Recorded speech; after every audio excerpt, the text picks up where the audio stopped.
Yesterday we witnessed the phenomenon of the blood red moon. How does the moon inspire you, and what do you associate it with? In terms of how it's inspired me, it reminds me of my childhood. I remember one of my earliest memories of staring into the galaxy. I grew up in the desert, so the sky was very clear where I grew up, and I remember laying on the grass and staring up to the stars, and the moons felt so close. But that was it, and then I kind of carried on with my life.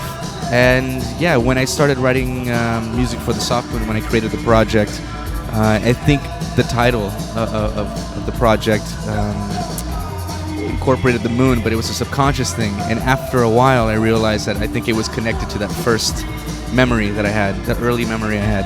And I think that's probably the only inspiration so far. In terms of now, I'm sure the moon inspires all of us in some way, affects us in some way, especially when it's a full moon. Everything feels different, so it affects me on a subconscious level, an emotional level probably, but nothing that I can precisely say. Yeah, point out. On your previous albums, you didn't use so many lyrics in your tracks, and yet they were very visualizing and like a soundtrack for a movie. And do you think that a good track could do without any lyrics at all? Well, the whole using more lyrics now, it was also a subconscious decision. In the past, there wasn't any words that I could find to describe how I felt. And I think now that I'm getting older and I'm writing more music, I think now that I'm understanding more about who I am, my existence, things like this, my emotions, I feel now I can actually find some words to describe how I felt, because before I didn't know how to describe. I still describe how I feel with the music itself, but I think now, like I said, I think I can put words to it, and therefore I'm singing more. Like Nine Inch Nails' The Downward Spiral, your album Deeper gives the audience at the end the sense of catharsis and the purification of a soul. And does making such music amplifies your feelings, or it is a kind of therapy to you? It's both. It definitely amplifies my feelings. I have this obsession with feeling alive and feeling every emotion on the deepest level possible. I don't know, I kind of just get off on that. With my music, I'm doing just that, I'm trying to create something as honest as possible, even if it's dark or sad or realistic. I really enjoy the way it feels. I feel something, because I think most of my life I feel kind of numb.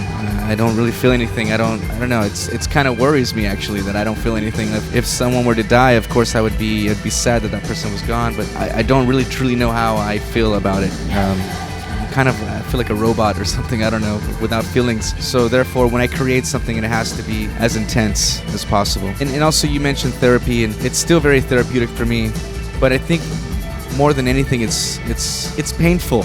And I feel like a masochist, and I feel like maybe I enjoy the pain, and I think it could be why I'm really doing it in the end. You like analog effects, and both in your music and your music videos, which kind of seems like distorted VHSs.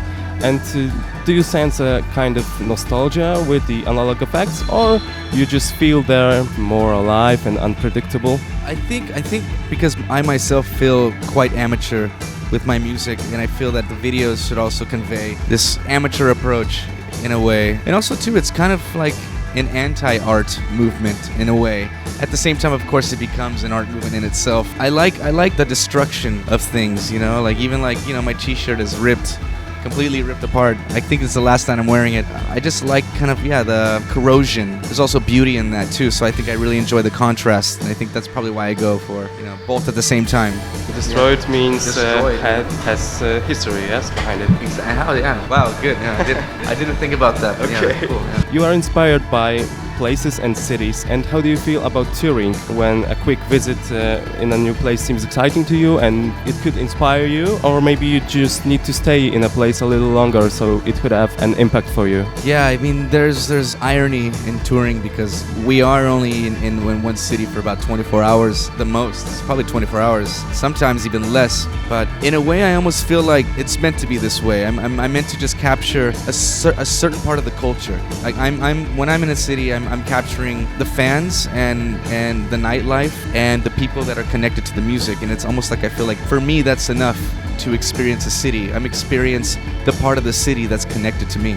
During the shows, do you focus on the technicalities, or are you so deep in your music that you don't even see any problems that could occur on stage? I hear every mistake, but I'm also I do transform on stage into the persona I am when I write the music. You know, each song is also a little bit different, you know, in terms of a theme, but I'm always really inside the music. But at the same time, I'm still aware of, you know, technical problems if they happen. In one of the interviews, I heard that you would like to try collaborating with other artists, and do you have maybe any particular or dreamed one in mind? I would like to collaborate with some heroes, you know, Brian Eno, David Byrne, people like that would be really cool. I probably do have a long list. If I had time to think about it, I would probably have a very long list. But yeah, I'm very open to this, to expand my horizons in a way, and also to, for me, the personal goals. So just to kind of conquer more goals. And I'm all about conquering, you know, as much as possible, and I always want more. So this is going to continue on until I'm dead.